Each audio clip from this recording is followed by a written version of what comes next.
Maraming nagtatanong kung ano daw yung magandang organic na pataba ang pwede natin gamitin sa ating mga tanim, sa ating mga gulay. Hello mga ka-agri, kung ako po yung tatanungin, ang lagi ko pong nire-recommend yung organic fertilizer na kaya natin i-maintain. Kasi kailangan pong maging sustainable yung ating ginagawang fertilizer para tuloy-tuloy at ma-maintain natin yung pagiging organic ng ating pataniman. Marami pong klase ng organic fertilizer ang pwede natin gamitin. Kaya lang yung ibang mga organic fertilizer tulad ng mga concoction, merong cost, no? Kailangan natin bumili ng molasses. So may gastos yung paggawa natin ng organic fertilizer. Pero itong swamp fertilizer, ito po yung i-recommend ko sa inyo. Kasi ito po halos walang gastos. Ang problema lang, medyo maamoy siya. Hindi siya advisable kung kayo po ay nakatira sa subdivision, sa city, no, yung magkakalapit na mga bahay. Kasi magrereklamo yung inyong kapitbahay dahil sa mabahong amoy ng swamp fertilizer. Pero meron pong paraan para mawala yung mabahong amoy. Una, pag nilagay nyo na lahat ng mga materials dyan sa inyong container na may tubig, kailangan nyo po siyang haluin every 4 hours.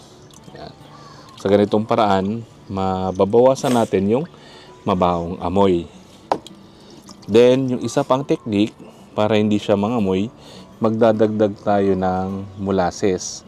So, yung molasses po yan yung byproduct sa paggawa ng asukal. Kumbaga, kung sa semento, para siyang aspalto, yung parang pinakalatak. So, yan yung molasses. So, itong molasses, nakakatulong siya na maalis yung mabahong amoy dahil ito pong molasses yung nagiging pagkain ng mga microorganisms. So itong mga microorganisms na to, lumalakas sila at dumadami. So sila yung kumakain dun sa mga nabubulok na organic materials. Then yung isa pang paraan para hindi siya mangamoy, yung pagdadagdag naman natin ng mga microorganisms. Kung meron kayong nabili na EM o yung effective microorganisms, yan po yung pwede natin ilagay dito sa ating swamp fertilizer. Kung gumawa din kayo ng LABS, ng lactic acid bacteria serum, pwede rin nyo po gamitin, or yung IMO, basta mga beneficial microorganisms pwede natin idagdag dyan para mawala yung mabahong amoy. And yung last na pwede natin gawin, gamitin natin araw-araw itong swamp fertilizer. So kapag naubos natin yung tubig na yan at naipandilig na natin sa ating mga tanim, i-refill nyo lang siya ng tubig para kinabukasan pwede siya ulit magamit. So sa ganyang paraan na hahalo yung tubig, yung inyong mixture dito, kaya hindi siya ganun ka baho. Pero pag na-stack siya ng mga ilang araw at hindi siya nagalaw, dun po nagsisimula yung hindi kaaya-ayang amoy nitong swamp fertilizer.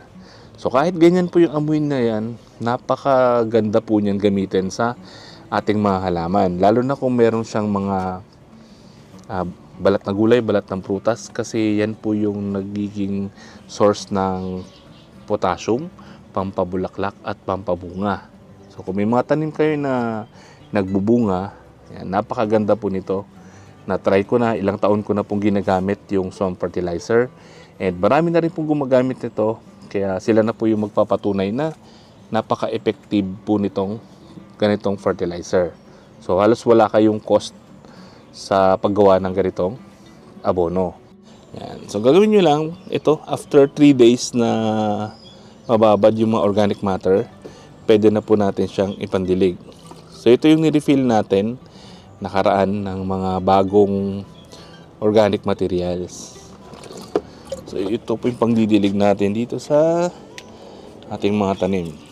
Yan. Ito yung ating pinicture nakaraan, yung mga spring onions. Yan, 3 days na may mga tumubo na bagong dahon. Yan. Tapos ito dito sa ating kalamansi. Yan o. Para lumabas po yung mga bagong bulaklak na kalamansi na yan. Kung may mga hinog na, tulad nito, malapit na mahinog, kailangan pitasin na natin. Yan o. Para mag-produce siya ng panibagong bulaklak.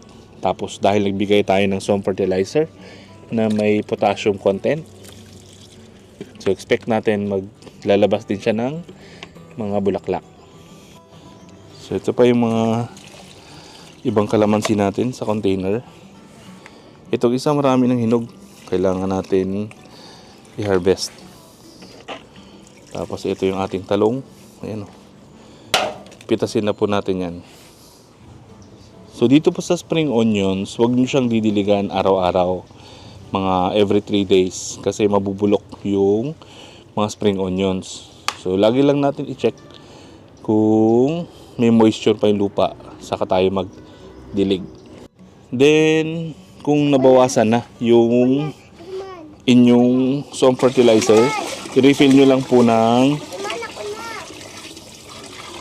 tubig ulit. So nag-ready na ako ng mga tubig para every time na nagamit ko, i-refill ko siya agad. Tapos kung ma-refill lang tubig, ang ginagawa ko, dadagdagan ko siya agad ng dahon ng malunggay. So yung kailangan natin nutrients na i-replace yung nitrogen. Kasi sa lahat po ng macronutrients, yung nitrogen yung isang pinaka-importante. Sa pyramid, yung nitrogen yung nasa pinakataas. So yan po yung nutrients na kailangan ng ating mga halaman. So lalagay nyo lang po siya dyan. Tapos palubugin nyo siya para mababad at ma-extract yung nutrients. Then takpan nyo po ulit. Yan. Kinabukasan, pwede na ito ulit magamit. Kaya nitrogen po yung pinaka-importante. Kasi yung nutrients na nitrogen, yan po yung tumutulong para gumanda yung mga dahon ng ating mga tanim. Kung maganda po yung dahon ng ating mga tanim, maganda yung pagluto nyo ng pagkain. Kaya maganda rin yung kanyang paglaki. Ang maganda po dito sa organic, kahit damihan natin yung mga organic matter na mayaman sa nitrogen na ilalagay natin doon sa ating swamp fertilizer, walang problema. Kasi yung design ng organic na pataba, ang ginagawa po noon, pinapataba niya yung lupa. Dumadami yung microorganisms doon sa lupa. Tapos yung lupa na yung bahalang magpataba sa ating mga halaman. After ma-convert ng mga microorganisms na yan, yung mga organic matter, magiging nutrients siya na available sa ating mga halaman. Hindi tulad po sa chemical. Ang design kasi ng chemical fertilizer, pinapaganda niya yung mga tanim. Ganon kabilis yung epekto niya. Mga 3 to 5 days makikita na natin yung improvement ng mga chemical fertilizer. Ang problema lang, hindi siya nakakatulong para pagandahin yung ating lupa. Kasi nga ang design niya diretso sa halaman. So yun po yung pinagkaiba ng organic at chemical fertilizer. Kung sa tingin nyo po nakatulong information na to, i-like nyo naman. Sana po tulungan nyo rin kami share yung mga information para makatulong tayo sa iba. Maraming salamat po. Happy farming!